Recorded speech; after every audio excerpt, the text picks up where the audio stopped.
time and what we were talking about, indicating that it was not physiologically addictive, was psychologically dependent, and then I gave you some of the research on that, right? That's the last thing I did. All right, let's talk about hallucinogenics like LSD, psilocybin, which is mushrooms, mescaline, which is a synthetic version of a hallucinogenic. They don't seem to be psychologically addictive, and they don't seem to be physiologically addictive either. Okay? There just isn't a lot of research. There's some question marks about whether or not they're psychologically dependent. That's there. What they're doing in the central nervous system is that they are changing the way we perceive the world. So anytime you take a drug, it gets in at those synapses. Remember the two neurons being together and their chemicals there? It changes that. So when you take a stimulant, it speeds up the messages. So what is it going to do? It's going to speed up your metabolic rates, digestive, speed up your respiratory rates, speed up your heart rate. So it affects all your different systems. Depressants slow it down. But what we think happens, and I have to say think, because no one really knows for sure, about hallucinogenics, what it's affecting, one, is the visual cortex part of your brain to produce hallucinations, and it also changes the way you perceive the world. Remember that whole chapter we did on perception? Okay? So things have changed there. You view the world very, very differently. And that's there. What else can I say about hallucinogenics? The problem with all these different drugs is, one, drugs are manufactured, they give you a certain influence on your central nervous system, and then the drug dealers get a hold of them. There's a profit being made with this stuff, so they start cutting it, okay, to increase their profit margins, and they cut it with all kinds of other types of drugs that are there. And then those drugs also make this drug even more dangerous, okay, as you take them. Narcotics would be central nervous system depressants. They are physically, logically addictive as well as psychologically dependent. Okay? Example would be heroin. So what you have here is a central nervous system depressant that's also used as an analgesiac. It reduces pain. Okay, reduces pain. You know, originally they had morphine, and morphine was given to people during World War I to reduce pain. Then we found that there were a lot of people who became addicted to morphine, right? So then what they did is they said, oh, we have a new drug that helps people get off of morphine. It's called heroin. Okay? And so then they had people being addicted to heroin. That's there. So they keep coming up with these different drugs to try to help people. Matter of fact, one of the reasons why they developed LSD or acid was to help treat alcoholics. So they would give it to alcoholics. So what you wound up happening was an alcoholic who now had trips, okay, in that way. So a lot of this stuff really doesn't help. But once again, heroin gets popular and then it isn't. It got real popular a couple of years ago because it was brought into this country in a more pure form where people then were able to not shoot it up, which a lot of people don't like that, but they were able to smoke it or even ingest it. Okay? And then they also mixed heroin with all kinds of other drugs. Okay? You get a lot of overdoses for heroin because it's such a powerful central nervous system depressant as well. Anybody else want to say anything about drugs that I didn't mention that I probably don't know anything about? There are new ones that are out there. Somebody always asks me this question, so I'm going to ask you this question first. Marijuana is not as harmful as alcohol. What do you think? Strongly agree, neutral, disagree, strongly disagree. There's always this argument that I hear people having. Again, this is just your opinion. Okay, so well, across the way, 32% kind of neutral. I don't know. I would say neutral as well because I really don't know. Both of them are harmful, right? Both of them can be harmful, particularly if you move it into the abuses level. Alcohol is much more harmful in terms of impact on families, drunken driving, loss to the GDP, I mean, there's all kinds of issues. Well, that's because alcohol has been around a lot longer as well, and more people use alcohol. But both of them can be harmful to you. Here's a big question that is raging through the United States now, isn't it? I mentioned the other day there are 2 states, Washington and Colorado, that have legalized recreational use of marijuana. There have been many, many, many states that have legalized medical use of marijuana. And not so much because it really works, because I did mention all the different ways it works for medical marijuana. No, I didn't. Yeah, I did about glaucoma and stuff. But a lot of states are raising a lot of money from this because of taxes. And we all know how we need more money from taxes, so they're heavily taxing marijuana for medical purposes. So the country's probably watching Colorado and Washington and just see how they're going to implement these laws, okay? Because they are writing laws for driving under the influence, and they'll try to test for that, and they're going to tax it very highly, okay? And the money in Colorado goes to, I think, education. And I don't know where it goes to in Washington. So we'll see what happens in years to come, but it will be a pretty good revenue stream that's there, okay? So it should be legalized. About 50% of you say yes, 33% kind of neutral about it. 18% say no.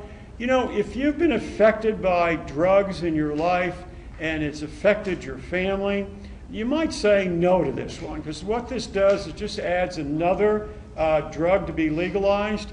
And what we know is, on the one side is what we know, the more legal the drug, the more abuse it is, right? Alcohol, nicotine, caffeine, add marijuana to the list that's there. Okay. On the other side, though, we also know how many billions of dollars we spend every year, the federal government spends on the war on drugs. And they've been doing that back since Richard Nixon, which was what, when was he elected? 72 or whenever he was elected. That's a long time. That's a lot of money we spent on that. And what, we've reduced the addiction rates in this country? No, we've put a lot of people in jail. Okay, and it's estimated that close to 50-something% of people in prison are there for drug-related crimes. Well, the other side that says start legalize things says, well, maybe we can reduce the amount of money that we spend on the war on drugs and incarcerating people and use it for education in that way. So, you know, people go both ways for this. All right, so I don't know, just out of interest for you, okay, marijuana, depressants would be alcohol, right? Because alcohol is a depressant. Amphetamines, cocaine, MDA, ecstasy, more than 1, more than 2, more than 3. And then I had to run out of space because I can only do 10 on your clickers.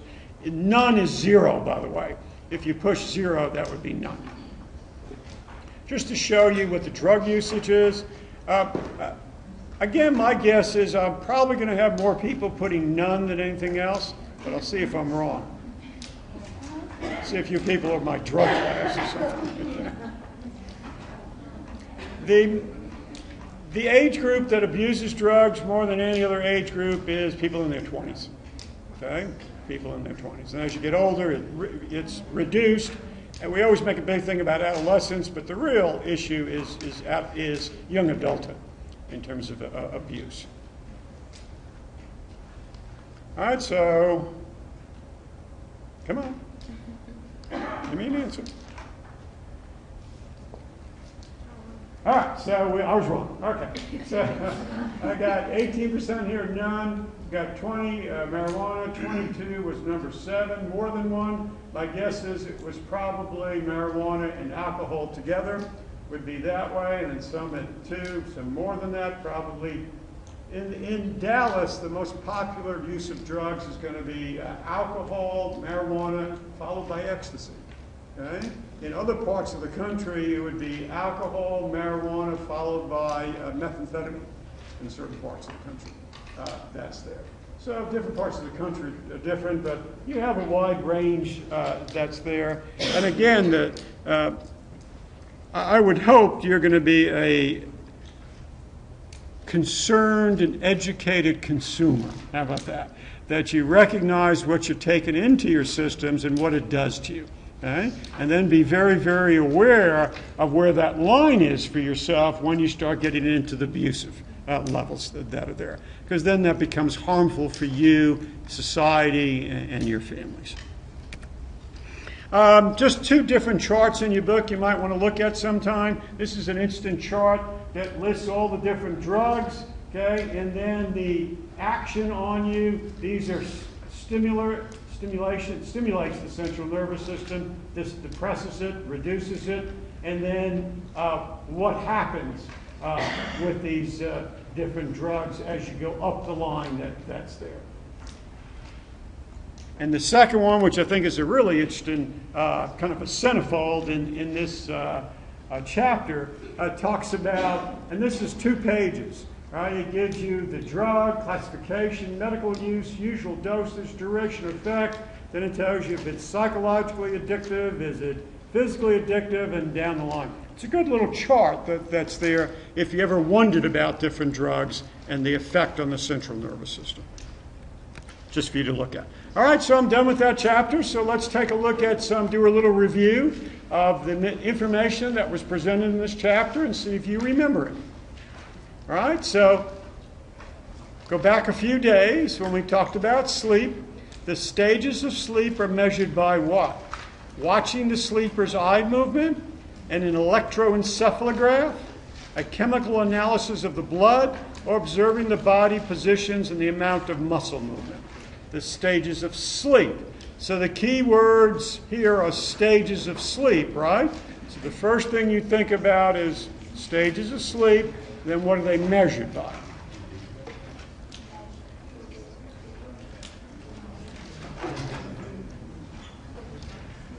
Oh, by the way, after class I have your test permission slips for the second test. So I'll just lay them out here. After class you can pick some of these up. Pick one up. Not some.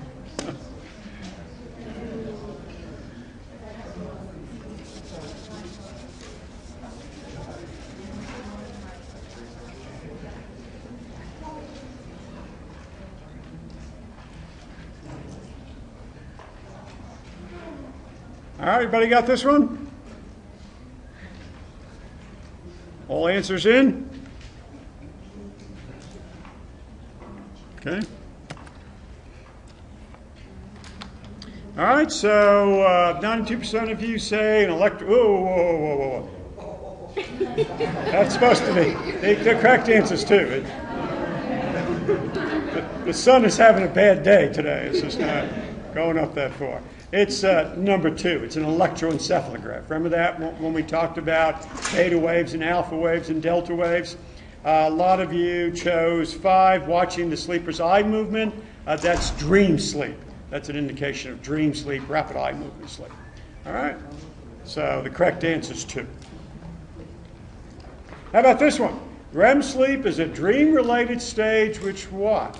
Comprises about 4.5 hours per night of total sleep time, increases at times of emotional stress, occurs 5 times per night, is less important than non-REM sleep.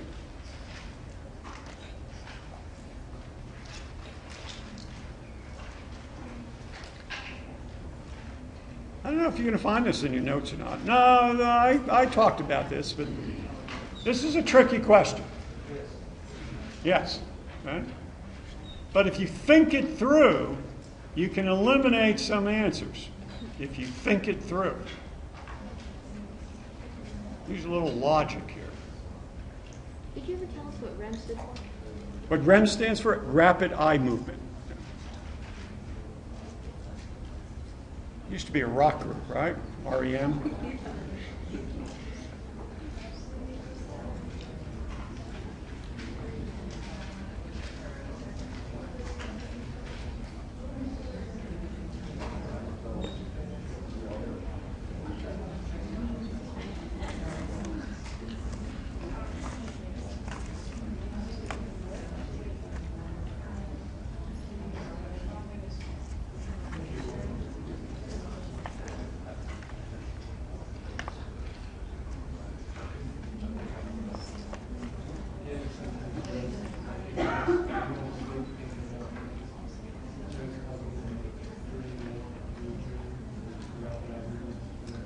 All right, we got that one? All right, let's submit your answers. We'll see what happens here.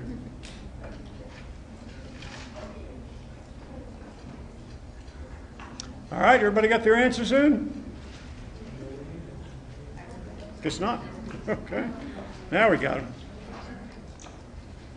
All right, so we got 37-55. A little controversy here. And this one, the correct answer is 2.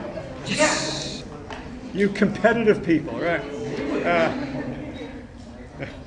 Increases at the time of emotional stress. Yeah. If you think it through, what happens is REM is stages of sleep. 1, 2, 3, 4, 3, 2, and then REM sleep. So what winds up happening is that when you are stressed, you spend more time in 1, 2 sleep. You also spend more time in REM sleep. That's one answer. The second part of this is that streaming is also to help you work out unresolved conflicts, right? And the anxiety and stuff that you have going on in your life. One is not correct because 4.5 hours of sleep is a lot of dreaming, particularly if the average is only 6 to 8 hours. Okay, that would mean that you would be spending more than half, okay, depending on the percentage, 6 or 8, of dreaming. And then that's a lot, that you don't do that much. I guess I could say the only individuals that spend a lot of time in REM sleep are infants. They spend close to 80% of their time. But then as you get older, that number's reduced. All right, do one more? Right, because these could appear on your test, right? Everybody write down the correct answer to this one. Physical cravings to a drug and agonizing reactions when the drug is withheld are signs of what? Drug tolerance, psychological dependence, emotional dependence, or physical dependence. We just did this one, so you should know this one. We went over this on Thursday.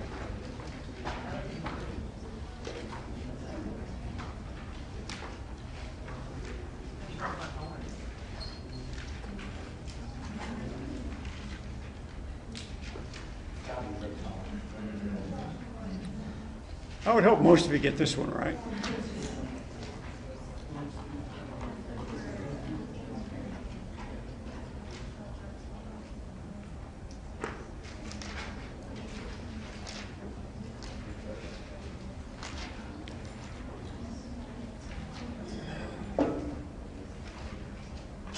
All right, we got this one?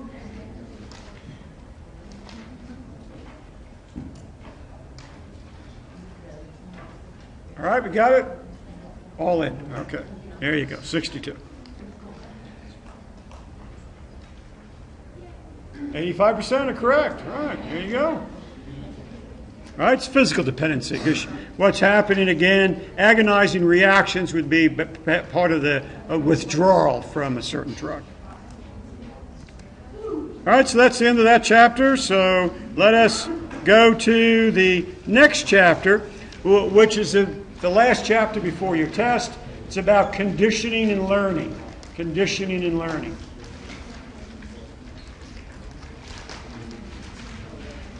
We are all animals ready to be trained.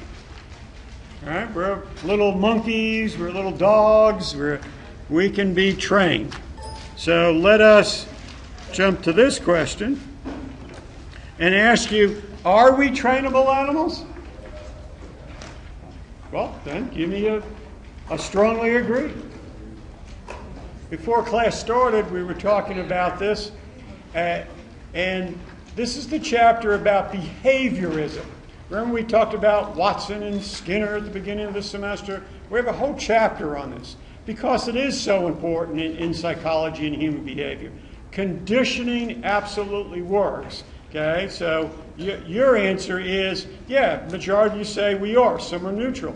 We are trainable animals. And even the 2% who disagreed with that, I can probably give you examples of how you've been trained in your life. Okay? The younger you are, the more conditioning works. As we get older and we're able to think about things, sometimes we may say, are you trying to use that psychology on me? Are you trying to condition me? And we think it through. But the younger we are, we can get very trained, right? Who's toilet trained here? Okay. Oh, good. Very good. Okay. I hope all of you are, right? Well, how did you get toilet trained? Your parents used conditioning. There are specific techniques you use where you conditioned a child to become toilet trained. Most of you didn't wake up and pull your diaper off and say, "No more for me, mother, I'm ready to use a toilet." Well, you were probably 8 if you said that, and it was about time that you did that. Okay, but most children are toilet trained, right? And they learn to do it that way. When you're in elementary school and kindergarten, 1st and 2nd grade, and they used to have those charts with your name on it, and maybe every time you did something good, you get a little star, or you had an airplane that moved along, and once you got to the end, they said, "Oh, good job, here's a piece of candy," or gave you a reward and things like that. Those were all conditioning. Anytime you say to somebody, "Thank you, I really appreciate that." God, that's a pretty blouse you have on. That scarf is so pretty that you have on today. Thank you. Okay, now, that's a form of conditioning, and I'll come back to that later on. Okay, you're using some type of reinforcements and to what? To get the organism to do a certain behavior. By the way, I didn't just make that up. That is pretty. Okay? Does practice make perfect? Because we talk about what? Habits, right? You do a habit over and over and over again. Does practice make perfect?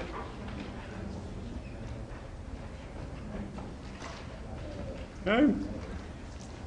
92% of you say correct. Yes, it does. And actually the answer is no. Because the correct phrase should be, does perfect practice make perfect?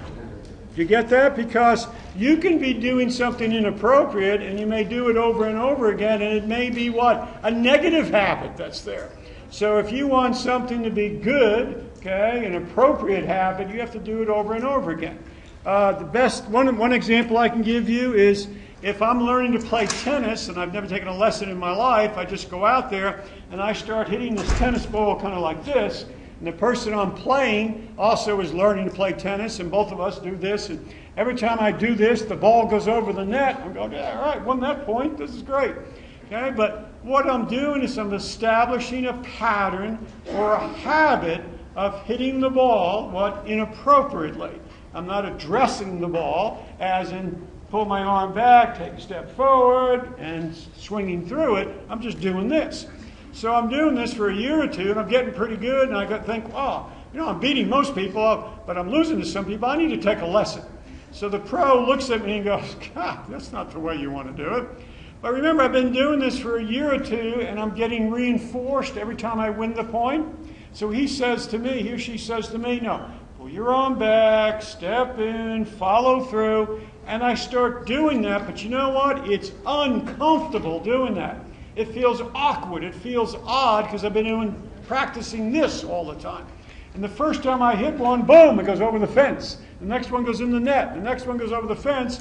And then I get very frustrated because I'm not doing it right. And I say, "Stupid pro," making my game worse. And I go back to this way. I'll never get very, very good because my practice over and over wasn't good practice to begin with. Right? Another part of this is when you do something over and over again, it becomes a habit. It becomes physiologically or brain-induced. You develop little patterns in your neurons, in this case, a visual motor connection that's there to do it this way. When you do something over and over again, it's difficult to break the brain pattern that's there. So when I try to do this and step in, my brain doesn't like that because it's something new, and your brain likes to do things consistently over and over again. So this becomes comfortable. We don't like to do things when they're uncomfortable. And it takes a long time to do it perfectly, okay, to change that brain connection. But then there's the psychological habitual formation with this as well, which is also difficult.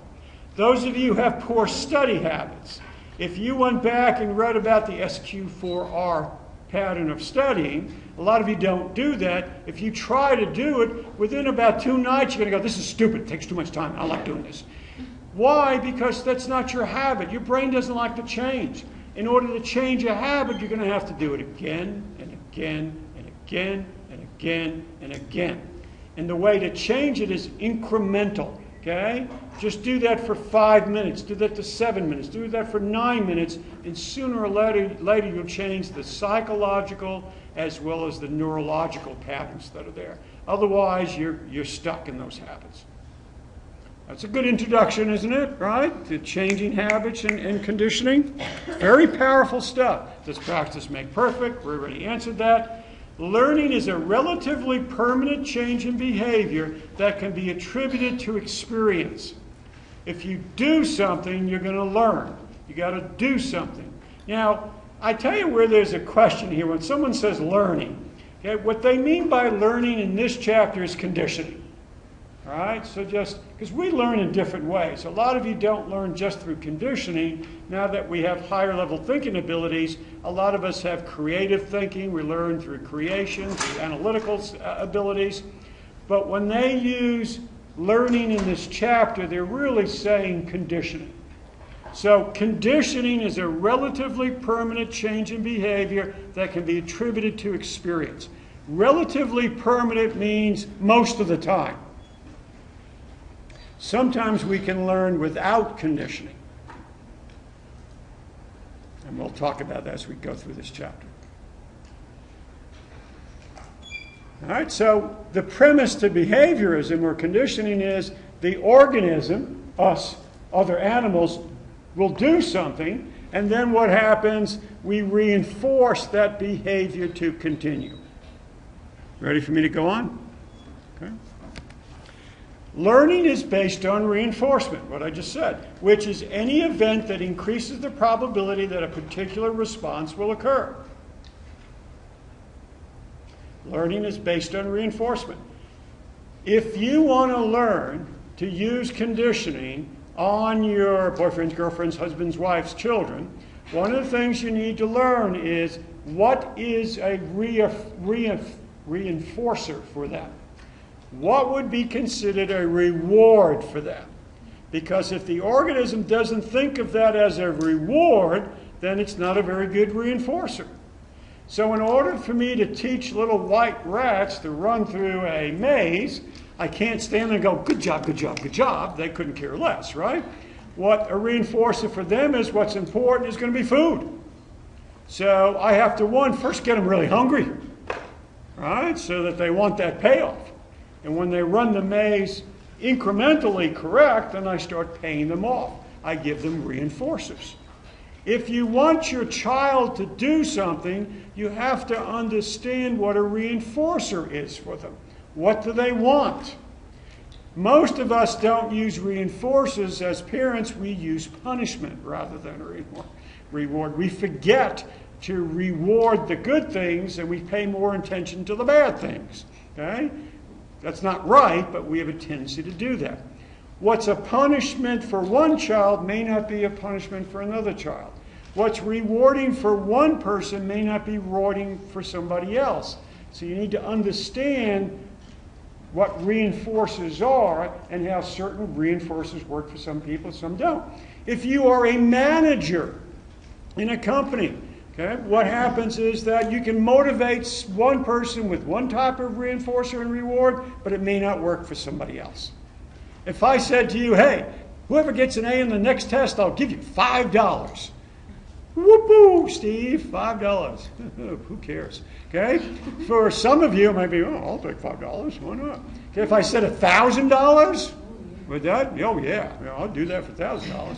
Right? You just have to know what their level is, right? What they want. Conditioning is also a form of manipulation, okay, when you think about it, but hopefully all of you are sensitive manipulators for the good of the person. What we look at in conditioning learning is antecedents and consequences. Antecedents means what happens before learning takes place, and consequence means what happens after learning takes place. Before antecedents, consequences after. All right, so we have two different types of learning or conditioning. One is called classical conditioning, yes, because it is that old. It's been around a long time. It's classical. The focus is on what happens before response, the antecedents, right? What happens before response, And classical conditioning is based on biological reflexes. Classical conditioning is based on biological reflexes. I'll just stop there. I'm just introducing this, and I'll go a little bit more involved. Operant conditioning is different. In operant conditioning, the organism is going to operate on the environment. They're going to do something. So it involves learning that is based on consequences. What happens after the organism does something? Learning that's based on, so the organism operates, it does something, and then the organism is reinforced. Classical conditioning, there's a reflex that's there, and there's a reflex that's there that's going to be paired up with something. Operant conditioning is when the organism does something and you reinforce it. Most of us use which one? Operant conditioning, right? You do something, you get rewarded for it. Classical conditioning just kind of happens to people. It's hard really to work on. All right? Still with me? Focusing? Don't drift off. Have you ever heard of a man by the name of Pavlov? Have you ever heard, oh God, you remind me of Pavlov salivating dogs. Everybody heard jokes about that and stuff? Well, this is the experiment that Pavlov did with salivating dogs. Pavlov's experiment demonstrates classical conditioning, where there's a normal biological reflex that happens in this. The story behind Pavlov was that he was investigating how dogs salivate. He really wanted to look into the glands and see how the glands salivate and see how that's done. But by accident, what would happen, he'd do his experiments in the daytime, then he would say, oh, I forgot my notes, and run back into the lab. And as soon as he ran back into the lab, the dogs would stand up, look at him, and begin to salivate. And he'd go, oh, what's this deal? Every time I come in, they salivate. What's going on here? So he thought, well, I wonder if they're salivating to me. Do they want to eat me or something? Okay. Well, by the way, they should have, because part of the experiment was to cut their lips so that he can actually see them beginning to salivate. Kind of gross. Okay. So he said, well, let me see if I can do an experiment, and let me see if I can train the dogs to salivate to the sound of a bell. Not me, but to a sound of a bell. So the first thing he did here, okay, the first thing they did before conditioning, okay, was that he presented a bell. He just kind of walked in after the dogs were fed and everything, and he just kind of rang a bell. So well, the dogs are like, so you're ringing a bell. That has nothing to do with my life. And they just stood there or sat there and looked at him. The dogs did not salivate. The bell in this situation, in this what's called a paradigm, a classical conditioning paradigm, is an NS. And NS stands for neutral stimulus. Neutral, didn't do anything, right? Neutral stimulus. All right, now what he's going to do, though, he's going to say, let's get these dogs hungry, and then I'm going to come in and give them something really to salivate to. So what he did is gave food, and in this case it was food powder. So what he did, he'd come in, present the food powder, or the food, hello doggy, here's some food. The dog probably sits up, and a natural reflex of the dog when he smells food or looks at food is to salivate. Food powder, the dog salivates. Food powder, the dog salivates. That's a naturally reflex, right? So if I walked into this class, had an air gun, and I took the air gun for the first row here and just went shh, right in their faces, automatically, through a reflex, their eyes would blink. Right? They'd blink. Even if they sat there and went, don't blink, don't blink, don't blink. Okay, as I did this, I mean, you can do that, but after a while you're going to blink. Okay, it's a natural reflex that's there, automatically. Everybody got that? So in this case, the meat powder, okay, is a US because it's an unconditioned stimulus. Anytime you see unconditioned, it means learning has not taken place yet. Unconditioned stimulus, So an unconditioned stimulus gives us an unconditioned response. US is matched up with the UR. It's a natural reflex that's there. It's tied into your brain. So the US is the food powder, the UR is the act of salivating. Everybody got that? Okay. Then conditioning starts. So what he's going to do is develop acquisition. He's going to teach the animal to become conditioned to the sound of a bell. So in the end, he wants to just walk in, ring a bell, and have the dog salivate. Well, if he walked in now, rang a bell, the dog's not going to salivate, right? But he's going to begin to associate the ringing of the bell, the food. Ring the bell, present the food, the dog salivates. Ring the bell, present the food, the dog salivates. Ring the bell, present the food, the dog salivates. You do that over and over again. I walk into this classroom, snap my fingers, spray you with air, you blink. Snap my fingers, spray you with air, you blink. Do that over and over again. In this situation, what happens is the meat powder, the bell is going to be the conditioned stimulus because you're conditioning the animal to react to the bell. So the bell is a stimulus, right? It stimulates you. So in this case, the bell is the conditioned stimulus associated with the unconditioned stimulus, which is the food powder, matched up with the reflex, which gives us the unconditioned reflex. Do this enough times, and then all of a sudden what you wind up with now is still a reflex, but now it's a conditioned reflex. Ring the bell, the dog salivates. And I can guarantee you, if I snap my fingers, you all would salivate. No, you all would blink. Okay? I could just snap my fingers and you'd blink. That's how powerful this stuff is. So in the last situation here, you have a conditioned... How'd that happen? Get back. Don't do that yet. Okay? You have a conditioned stimulus and now a conditioned response. The act of salivating is no longer unconditioned. When it's paired up with the bell, it's now a conditioned response. All right? Okay. Does it take a long time for that to happen? No, it does not. I can probably do that to you in about 5 minutes. It's real quick. Those of you who have food phobias, this is what it's about. Hey, did you ever go to the state fair yet? Well, let's say we all go to the state fair, okay? And we walk into the state fair, and what are you going to get at the state fair is a corny dog, right? Everybody has to have corny dogs at the state fair. No, okay. Okay, you got to have a corny dog. Make believe you can have a corny dog. But you're a cheap guy, okay? And there's corny dogs over here for $2.50. You know, Nathan's Corny Dogs or whatever for $2.50. And over here, there's Tomaine Tommy's corny dogs for 50 cents a piece. Okay? And you go, hey, 50 cents a piece, that sounds pretty good. You go over there and you get yourself 3 Tomaine Tommy corny dogs, eat them down, going, oh, this is pretty good stuff, 50 cents, $1.50. I saved a lot of money, you people didn't. Ha ha. And you walk off, before you know it, your stomach starts rumbling, and then you throw up.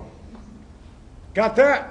So in this case, there's the Tomaine Tommy's corny dogs, which is an unconditional stimulus and gives you an unconditioned response. When you eat bad food, your body's trying to save you, you throw up. You vomit, right? But the next day, you go, oh, let's go back to, I'm going back to the state fair. You walk in, you go, corny dog. Well, I don't know if I want a corny dog. And then you go over and look at Tomaine Tommy's hot dog stand, you go, oh no, and you throw up again. What just happened? You know, what's called one trial learning. Some people can, what? Through conditioning, learn to throw up associated with certain foods. Okay? Looking at Tomaine Tommy's hot dog stand makes you throw up. It becomes a conditioned response. Some women, when they're pregnant and they have morning sickness, which happens any time of the day, okay, sometimes what they do is unconsciously, they don't realize this, they've paired up scallops or shrimp, okay? And then they had morning sickness and threw up. Then what happens, the next time someone says, would you like some scallops? They go, oh, no way. And they start getting sick just thinking about the scallops or just smelling the scallops. Yes or no? Oh, yeah, that does happen. It's classic. Classical. Okay?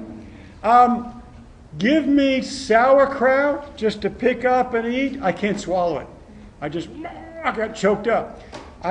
Sometime in my life, I must have had a classically conditioned reflex, okay, to sauerkraut.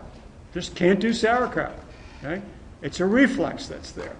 So reflexes are based on what? Classically conditioned. All right, now you can do this one. In Pavlov's experiment with dogs, the unconditioned stimulus was the what? Remember, unconditioned means what? Before learning took place, before conditioning took place. Was it the food, the bell, the act of salivating to the food, or the act of drooling? Which one was the unconditioned stimulus? And the unconditioned stimulus is matched up with the unconditioned response.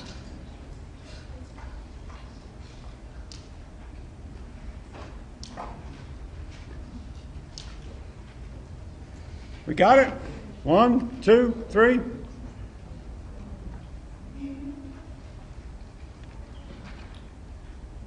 Got some slow fingers there. Okay. There we go.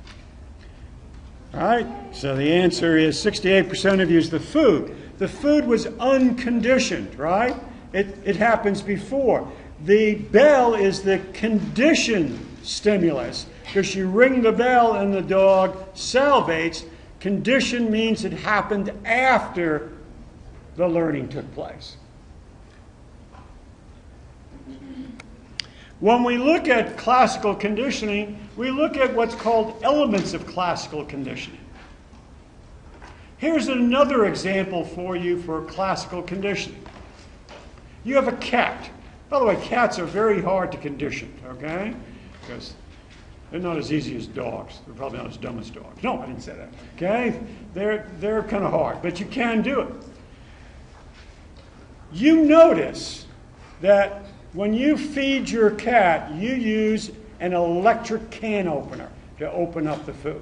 So what winds up happening is this. You open it up, the can up, the food, what? The smell of the food goes in the air, the cat comes running. Wow.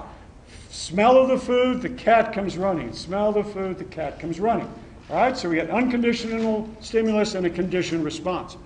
Then what you do, you decide to use an electric can opener. So now you get a sound, bzzz. The smell goes in the air, the cat comes running. Bzzz. The smell goes in the air, the cat comes running. The sound of the electric can opener is going to be the conditioned stimulus, right? You match that up with the unconditioned stimulus, smell of the food, cat comes running, unconditioned response. When you sound the electric can opener, all you have, the cat comes running because they're thinking that there's going to be food coming, but if you want to mess with your cat, all you have to do is what? Turn the electric can opener and your cat comes running. Ha ha, got you. Okay? It's what? It's classically conditioned. However, after a while, if you mess with that cat long enough and there's no food going to be there, then what happens is extinction may occur. It no longer works. Extinction may occur. It no longer works.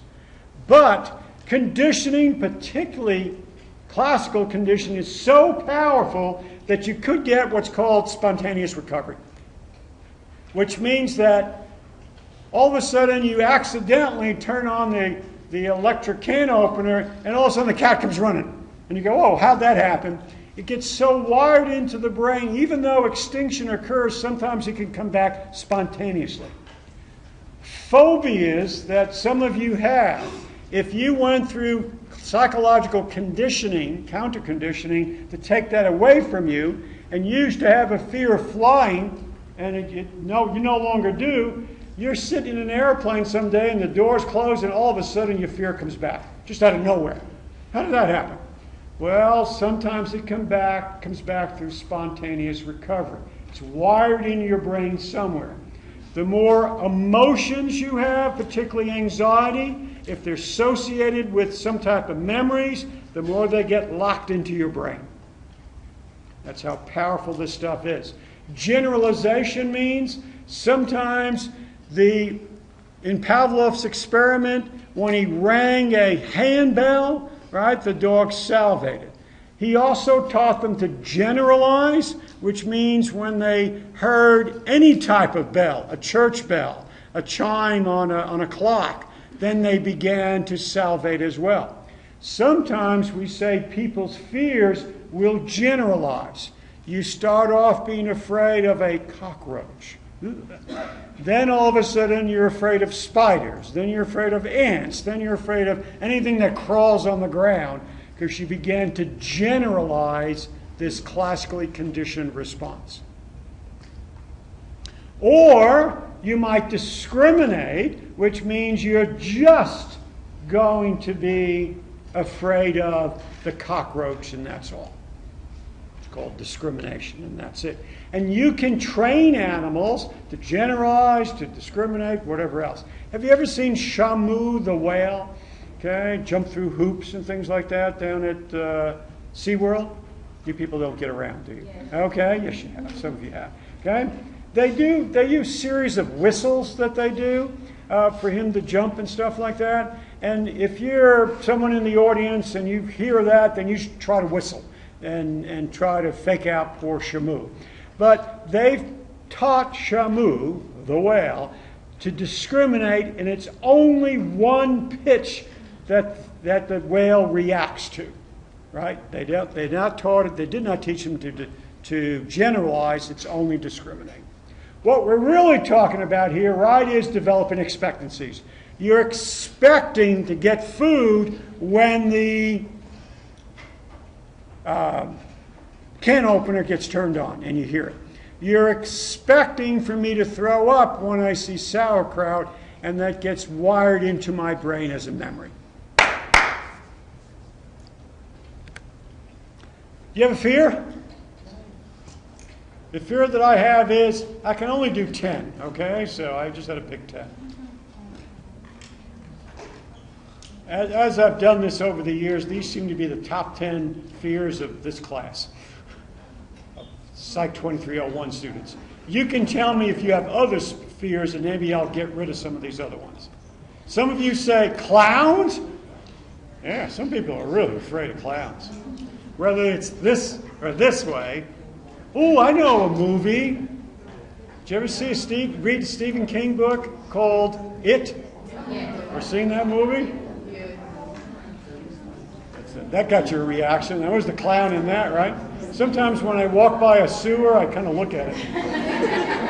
Take a couple of steps away from it. I know that's irrational.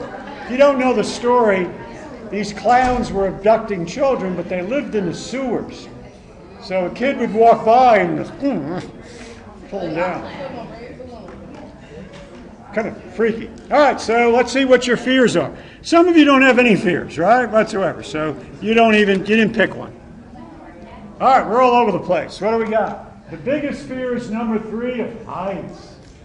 All right, got snakes and insects. Got rodents. Got a couple of clowns. Got 6 spiders. You know what the number 1 fear in the United States is? It's number 5. Public speaking. More people are afraid of getting up in front of 68 people today and have them all look at you all the time. Don't want to cause a classically conditioned reaction, right? That's the number 1 fear. But we have a lot of other fears. How do fears come about? They are classically conditioned. They're called conditioned emotional responses. How do we learn our fears? Based on classical conditioning. They're called phobias. What are phobias? They are irrational. Why would I be afraid of a clown? It's irrational. Why would I be afraid of a little spider? Spiders! Why be afraid of heights? It's irrational. Excuse me? Not that irrational, you can fall and die.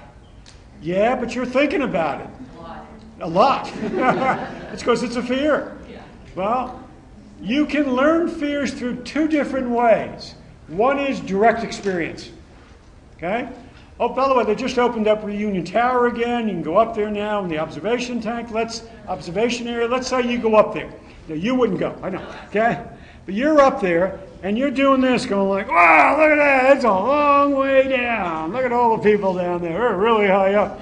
And one of your goofy friends come behind you as you're leaning over, looking down, and grabs your shoulders and goes like this, and brings you back.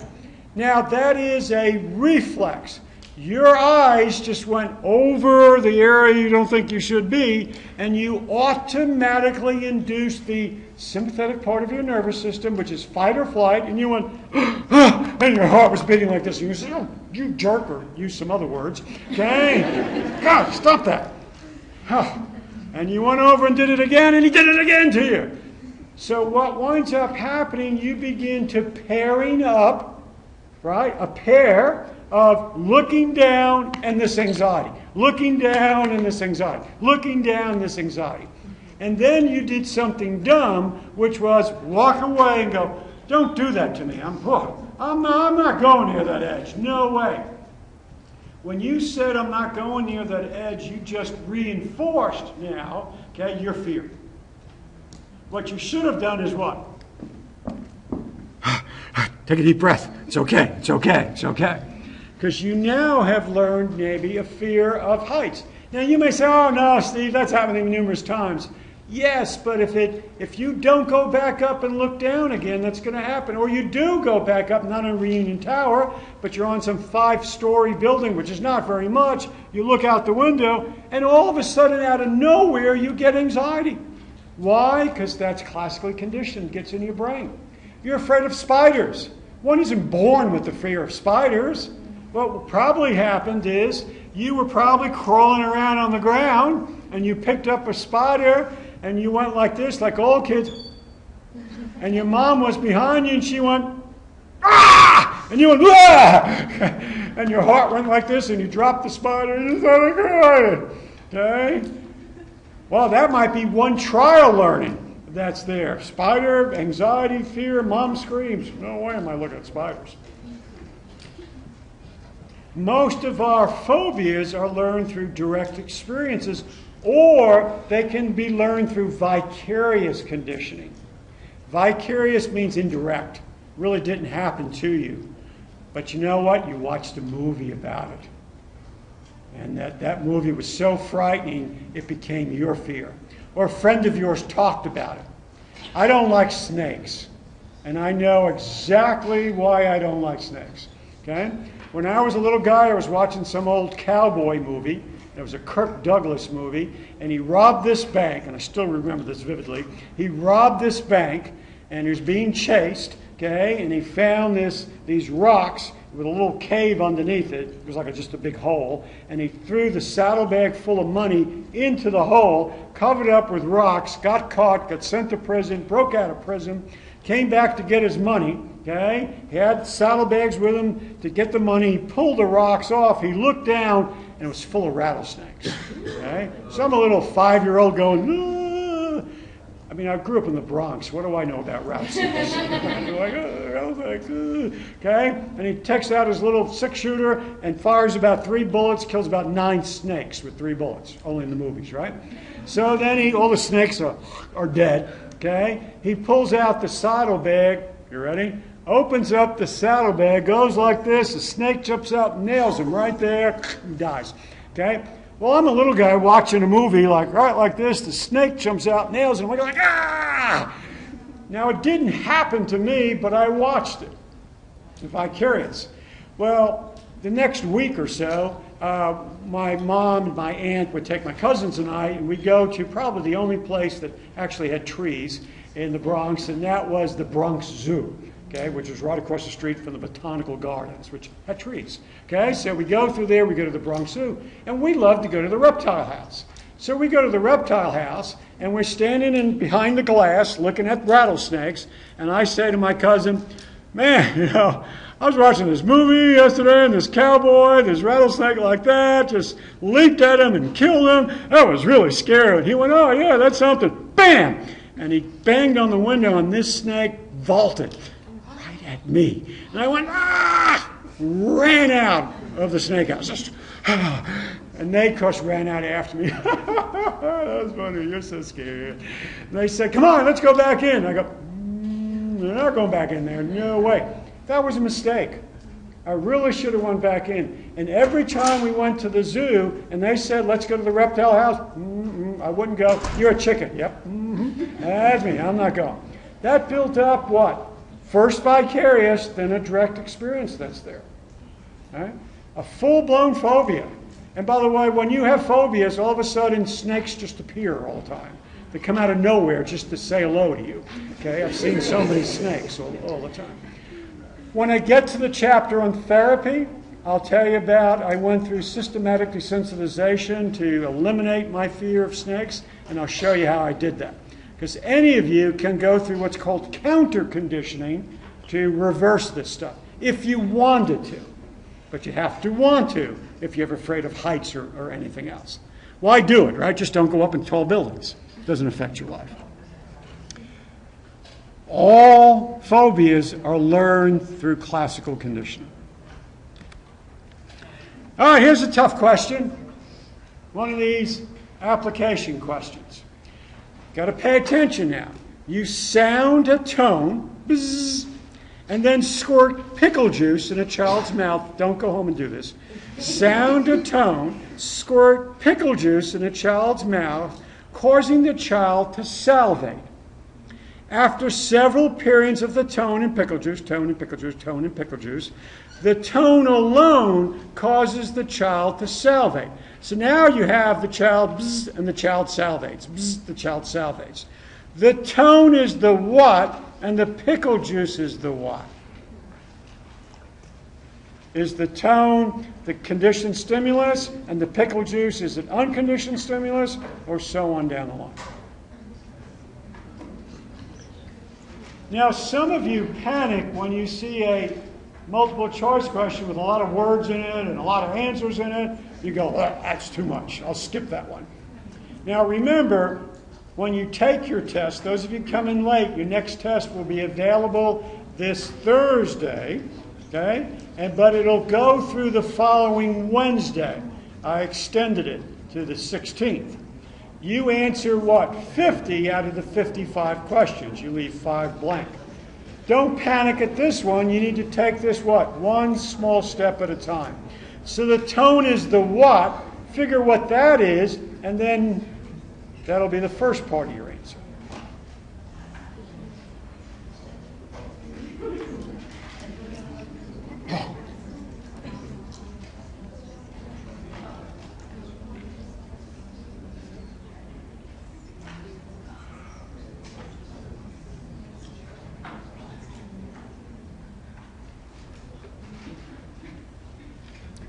All right, looks like we got it.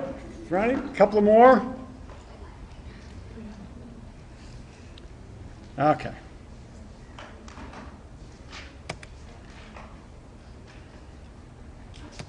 Good. Right, the tone is the conditioned stimulus, because what? You're teaching in this case, the child to salivate, and the pickle juice is the unconditioned stimulus, because that's how it started out. You just replaced it. You paired it up. We got that answer? Okay. All right, now let's talk about operant conditioning. Now, with humans, we use operant conditioning so much more. Operant conditioning is based on either one, it's when a positive reinforcement, operant conditioning is based on reinforcements, right? So one aspect of operant conditioning is the use of positive reinforcements, presenting a reward or other positive consequence after a correct response is made. So somebody does something that you like, okay, you say, well, good job. Thank you for doing that. I appreciate that. Now, if you said to me, Steve, I really like that color on you. That's a nice color on you. Okay, I might say, well, thank you. You trying to get extra credit or something? No. I say, thank you for that. Now, I don't think I'm going to go next week and say, what should I wear? Oh, he or she liked that shirt. I think I'll wear it again. Okay? I might do that, okay, if I'm trying to please you or impress you. But what happens in the back of my mind, I begin to what? Connect a good feeling with this shirt. So when I go in to grab something, I may just put it on because I have a good feeling with this shirt. Okay? So if you want somebody to wear some different things, you want to wear them over and over again, you just very casually say, oh, that's really pretty. It's a nice color on you. It really is. It really brings out the color in your eyes. Okay? And then you move on. Okay? It works. It works. Now, I hope all of you aren't going to sit there and go, are you trying to use conditioning on me? No, this stuff just works. It's positive reinforcement. If you want your child to do something, when they do something good, did I say that loud enough? We need to reinforce it. What winds up happening as parents, we always forget to reinforce the good stuff, and we pay more attention to when they do something negative, and then we punish them. Positive reinforcement works. It is much better than negative reinforcement or punishment, but it's harder to do. If you have a child that's doing something wrong, and if you use the ignoring technique, ignore what they're doing that's wrong, then when they do what's positive, then you rush in and go, God, that was really good. I love it. When you get yourself dressed in the morning by yourself, love it. This is so great. Tell you what, after school, let's get some ice cream. Or how about if I give you your favorite little treat right now? Positive reinforcement works. If you want that guy you're going out with or that woman you're going out with to do something, when they do something that you like, reinforce them. Love it when you do that. Okay? Whatever you want to do. It works. It's very, very powerful. A form of positive reinforcement is stupiditious behavior, but superstitious behavior is based on positive reinforcement. Okay? When we do something that's superstitious, it's based on positive reinforcement. My superstitious behavior is what? Wearing sport team logos so they will win? Some people do that. When I put on my lucky shirt, the Rangers win. Obviously, I didn't have my lucky shirt on that last day. It was my fault. I was obviously right. That's there. Same behavior before an important event. Hey, you're in baseball. Baseball players have got to be the most superstitious athletes there are. Okay? They come up to bat. Once, twice, 3, 4. Okay? Not going to I'll wear these socks until we lose. I've won 7 straight games with these socks on. Not going to change them. That's what helped me to win. Okay? Superstitious behavior that's there. What winds up happening? By accident, you win. You associate the socks with winning. We're going to keep doing that. Hockey players grow beards during the playoffs. That's their superstitious behavior. That's supposed to help them win. The Boston Red Sox all look like Cro-Magnon men right now because they're all grown beards. They're supposed to help them to win. No? Superstitious behaviors. Block evil spirits. Come on, some of you come from cultures. You've given me gifts sometimes, and what they are, blocking evil spirits. That's there. The evil eye. I'm going to break the evil eye. Salt over your shoulders. Don't step on a crack. Other or no superstitious behavior. Get it? The Red Sox, the beards, it's more of like a team chemistry thing. Team chemistry. Yeah, it kind of just like helps them all in. Be more relaxed and bond. Yeah. Right. Boston strong. Yeah. I don't really have other superstitions before I get into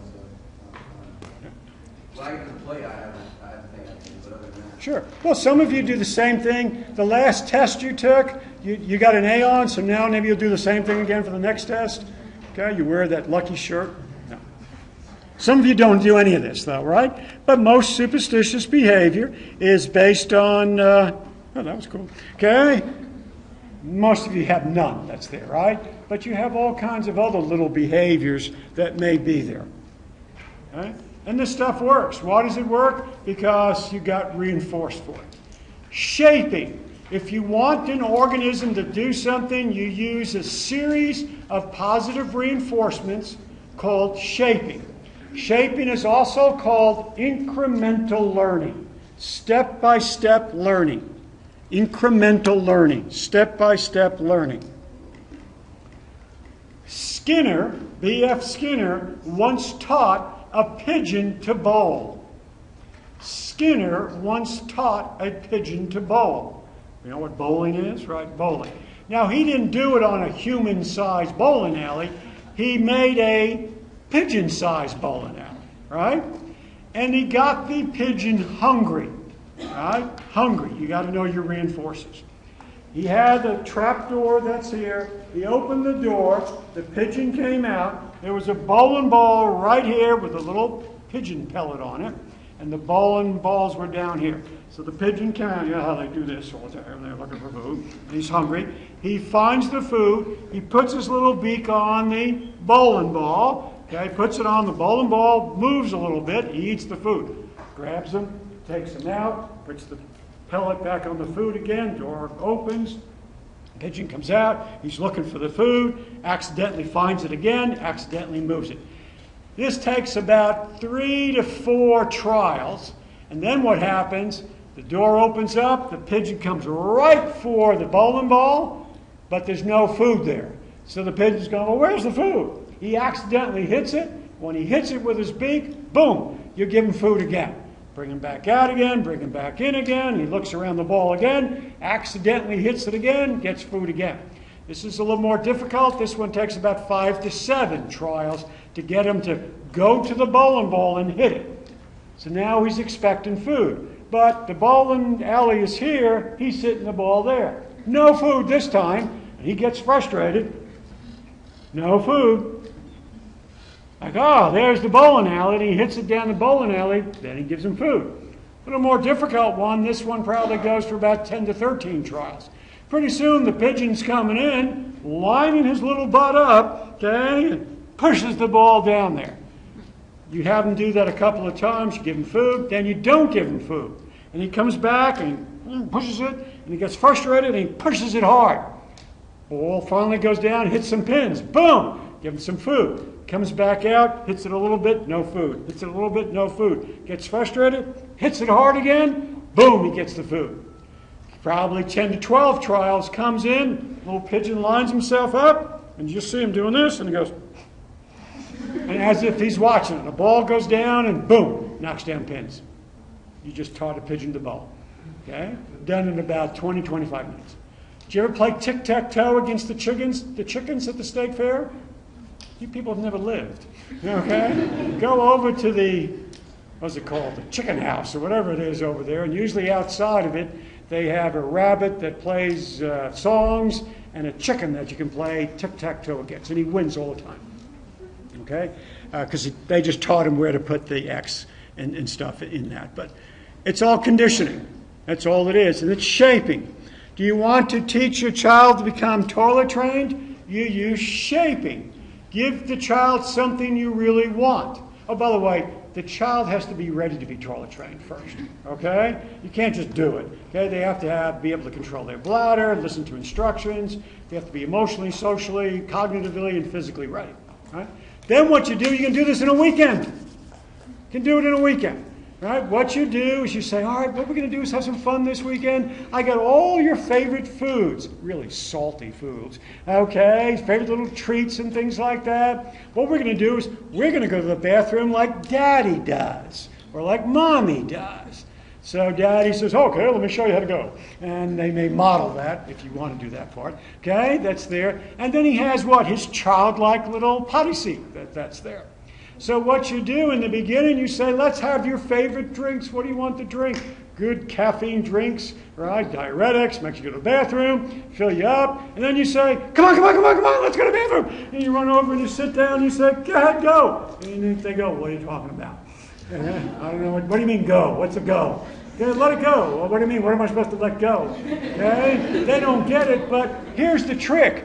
Fill them up with enough drinks. When they sit down, they're going to just go because they've never learned to control it. And when they go, you go, oh, let me see. Oh, Daddy, come on over. Look what he did. What a big boy you are. Good job. Here's some candy.